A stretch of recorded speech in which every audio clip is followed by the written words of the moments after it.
let you know, like all of us that are here, that we love our country very much. And I'm grateful. I'm grateful to live in a country, and we're blessed in our country. And I know that we're going through a very difficult time right now. We're going through a cultural shift and a cultural transition. And it's easy when we're going through these kinds of problems in our country to ask why. You know, why are we having to do this? Why are we doing this again? I mean, we've done this before, right? We've gone through these transitions. I just wanted to share with you a little bit of why we're going through this again, why we're dealing with it again. And we're dealing with it because about the time many of you were serving in Vietnam and you were getting out of the service or going in, depending on where you're at, there was a young couple that had a boy. And the man had just served 4 years in the Army and got out, and he still wanted, he did not go to Vietnam, but he wanted to still serve his country, so he became part of the National Guard, had a baby, and he made $2.15 an hour. And he and his young bride got an apartment about the size of a one car garage. And there was a little baby that was born into freedom. And not too long after that, a sister came along. And then another sister. And then another sister. Finally, that little boy looked at his dad one day and said, "Dad, stop giving me sisters." He said, "I'm doing the best I can do." That little family in Dallas, Texas, got to live a free life. That little family got to experience the freedom of religion and worship and faith. That little family on Sundays got to go eat Mexican food. That little family took typically a bag of groceries to an elderly person every week out of that man's $2.15 salary an hour. And so if you're asking yourself, why are we going through this again? What are we doing? Why are we having to do this again? It's because there's millions of little families out there right now. Little families, and they don't know everything. They're trying to figure it out. Just like my parents were when they had me. They were trying to figure it out. My dad had such a love for our country. We'd go to a parade, and I'd watch him pop and salute. When I was a kid, I didn't know we were at war with Vietnam. I did not know that. But I knew what my dad was doing was something sacred and something special. And he didn't have to explain it to me because my dad was not a man of words. He was a man of action. He didn't have to explain it to me. I knew there was something deep in the heart of that man that was touching me even as a child. And I got to experience a life of freedom and a life of blessing. So for those who are asking, why are we doing this again? Why are we going through this again? Why is this happening again? It's because there's millions of little families out there. When we say we love our country, what do we love? We love the people. Our freedom. And our freedom. And there's little families out there right now that their kids have been indoctrinated. When we say the word democracy, it doesn't even mean the same thing. We're talking two different definitions. And you, as a generation, are the children of the greatest generation on the planet. You're the greatest generation ever. You're the children of that generation. And the blessing that you've received from your generation was you had an example. You, by example, were taught how to respect a nation, how to love a country, how to work hard. Because of that, your generation is the wealthiest generation in America today.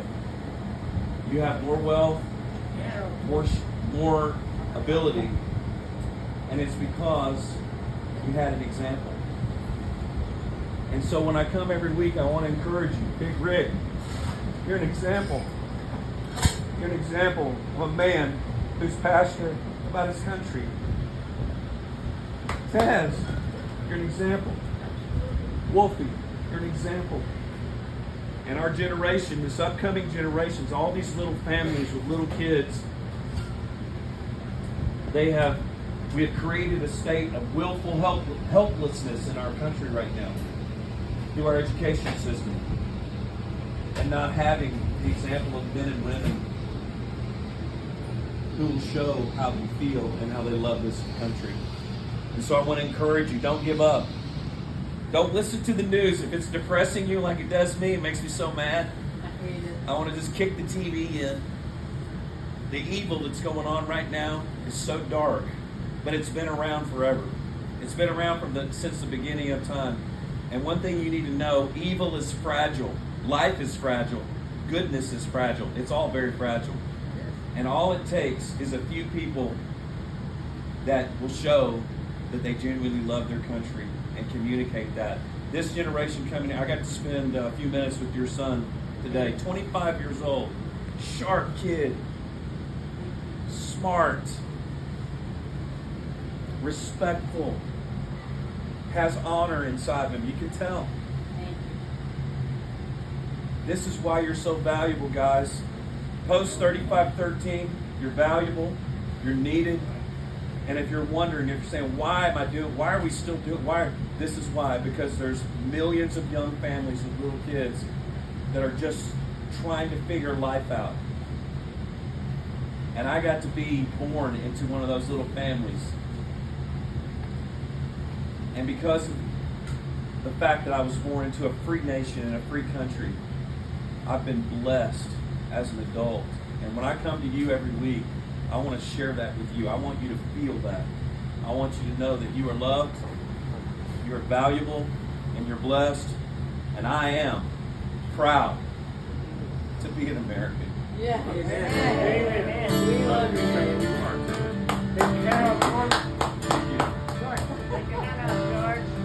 If tomorrow all the things are gone I'd worked for all my life, if I had to start again, just my children and my wife, I thank my lucky stars to be living here today, 'cause the flag still stands for freedom and they can't take that away.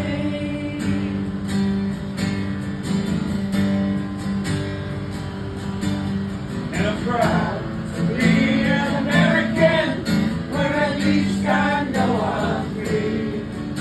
And I won't forget the men who died and gave that right to me.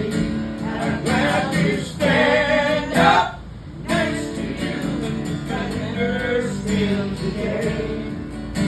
There ain't no doubt I love this land. God bless the USA.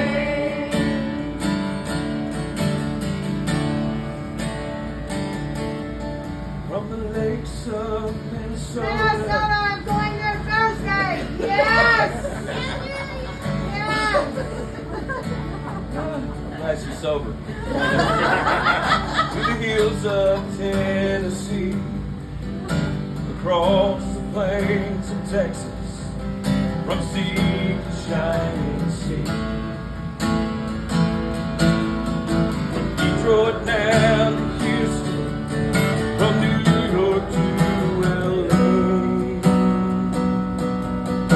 There's pride in every American heart. It's pride we stand and say. So as I was telling you today, Rick, I'm why. I am why when you came home, you fought honorably, served our nation. I am why, Dad, Wolfie, I am one. That little family is me, my mom, and my dad. And for those of you who served, and those of you who have stood in service and been supported, I am why, RD. I'm why. I'm why. And that is why we must continue. We must continue to not give up. I am why, sir. I am why. I am why. You did what you did. So a young kid could grow up and give honor to a nation. Because I'm proud to be an American, where at least I know I'm free. I won't forget the men who died and gave that right to me. I gladly stand up next to you when the thunder still ain't no doubt I love this land. God bless the USA. Now I know we're supposed to be quiet, and I'm going to be loud on this one. I'm sorry. God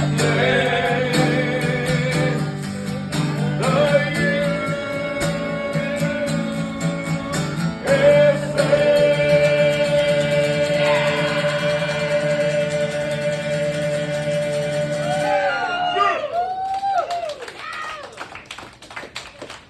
Sorry, guys.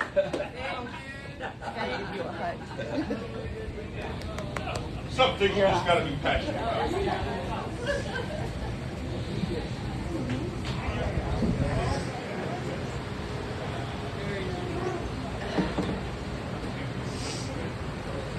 I don't know if you know this about me. My brother died in Vietnam.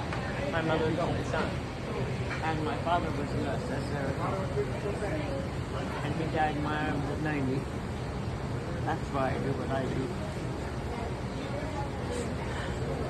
And that's why I'm blessed. And me too. That's why I'm blessed. Oh, I hear you, brother. Because of your family. I hear you, brother. Your family.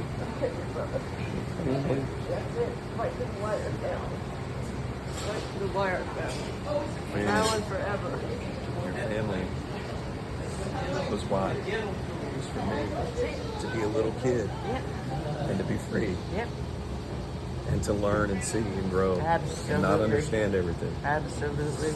That's why. Absolutely, brother. That's why. Do what we That's do. why. And Do what we do. And do what we do. And thank you, my brother, for doing what you Give do. her my And God bless you and everything you do. sons. It's our job. Watch over the veterans. Yes. Have their back. Yes. All the way to the point of helping set that casket in the ground. Son, that's our job. And I'm just carrying on my grandfather's legacy. World War II vet, Yes. shot down, captured, and survived.